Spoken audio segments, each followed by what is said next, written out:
ប្រទេសកម្ពុជានិងប្រទេសជប៉ុនបានដាក់ចេញសកម្មភាពពាក់ព័ន្ធកិច្ចការបង្កើតគុណតម្លៃសេដ្ឋកិច្ចនិងសង្គមកិច្ចសហប្រតិបត្តិការសន្តិសុខការដោះស្រាយបញ្ហាឆ្លងដែននិងកិច្ចសហប្រតិបត្តិការលើឆាកអន្តរជាតិក្នុងគោលដៅភាពជាដៃគូយុទ្ធសាស្ត្រគ្រប់ជ្រុងជ្រោយរវាងប្រទេសទាំងពីរបើយោងតាមសេចក្តីថ្លែងការណ៍រួមរវាងព្រះរាជាណាចក្រកម្ពុជានិងជប៉ុនអត្ថបទបកប្រែក្រៅផ្លូវការបង្ហាញថាក្នុងទស្សនកិច្ចការងារផ្លូវការរបស់លោកហ៊ុនម៉ាណែតនាយករដ្ឋមន្ត្រីកម្ពុជានៅប្រទេសជប៉ុនពីថ្ងៃទី28ដល់31ខែឧសភាឆ្នាំ2025បានពិភាក្សាជាមួយលោកអ៊ុំស៊ីបាក់ស៊ីហ្គេរីនាយករដ្ឋមន្ត្រីជប៉ុនអំពីការបង្កើតគុណតម្លៃសេដ្ឋកិច្ចសង្គមកិច្ចសហប្រតិបត្តិការសន្តិសុខការពង្រឹងសណ្ដាប់ធ្នាប់អន្តរជាតិផ្អែកលើនីតិរដ្ឋនិងប្រព័ន្ធពាណិជ្ជកម្មសេរីភស្តុភាគី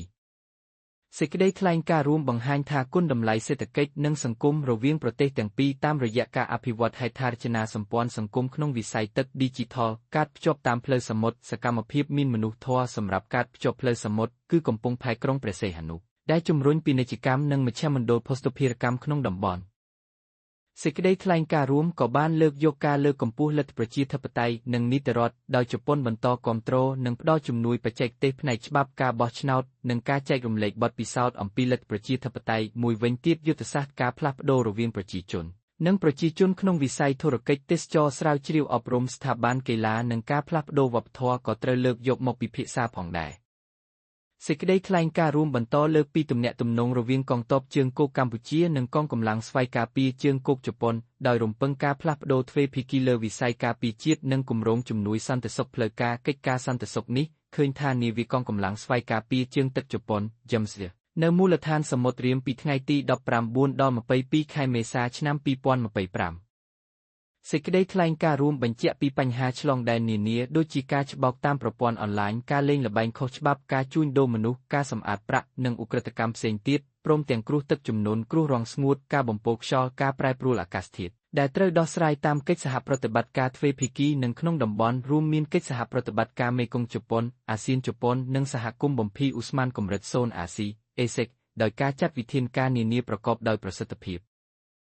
សេចក្តីថ្លែងការណ៍រួមបានលើកយកចំណុចកិច្ចសហប្រតិបត្តិការលើឆាកអន្តរជាតិតម្រូវឲ្យមានការគោរពអធិបតេយ្យជាតិបូរណភាពទឹកដីស្របតាមគោលបំណងនិងគោលការណ៍នៃធម្មនុញ្ញអង្គការសហប្រជាជាតិដើម្បីលើកកម្ពស់សន្តិភាពស្ថិរភាពនិងវិបុលភាពក្នុងតំបន់និងពិភពលោក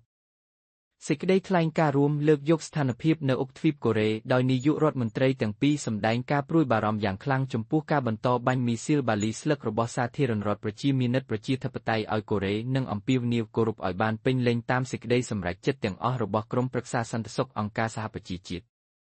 សេចក្តីថ្លែងការណ៍រួមបន្តលើកយកស្ថានភាពមីយ៉ាន់ម៉ាក្នុងគោលបំណងដោះស្រាយឲ្យបាននូវការផ្ដល់ជំនួយមនុស្សធម៌ការអនុវត្តបទឈប់បាញ់ដោយគ្រប់ភាគីពាក់ព័ន្ធការគាំទ្រការព្រមព្រៀងជាឯកច្ឆន្ទ5ចំណុចនិងកិច្ចសន្ទនារវាងភាគីពាក់ព័ន្ធទាំងអស់សេចក្តីថ្លែងការណ៍រួមបន្តលើកយកស្ថានភាពនៅសមុទ្រចិនខាងត្បូងដោយបង្ហាញពីសារៈសំខាន់នៃការអត់ធ្មត់រៀងខ្លួនភាពគ្មានយោធូបនីយកម្មការដោះស្រាយជម្លោះដោយសន្តិវិធីនិងការដោះស្រាយតាមច្បាប់អន្តរជាតិជាពិសេសអនុសញ្ញាអង្គការសហប្រជាជាតិស្តីពីច្បាប់សមុទ្រ UNCLOS ឆ្នាំ1982យន្តការសម្រាប់សមុទ្រចិនខាងត្បូងនេះអាចជាច្រកផ្លូវដែលល្អតាមសេចក្តីថ្លែងការណ៍ស្តីពីការប្រតិបត្តិរបស់ភាគីនៅសមុទ្រចិនខាងត្បូង YOK និងការចរចាលើក្រុមប្រតិបត្តិសមុទ្រចិនខាងត្បូង KOKសេចក្តីថ្លែងការណ៍រួមបានបន្ថែមជាចុងក្រោយពីកម្ពុជាបន្តគាំទ្រប្រទេសជប៉ុនដើម្បីក្លាយជាសមាជិកអចិន្ត្រៃយ៍នៃក្រុមប្រឹក្សាសន្តិសុខនៃអង្គការសហប្រជាជាតិ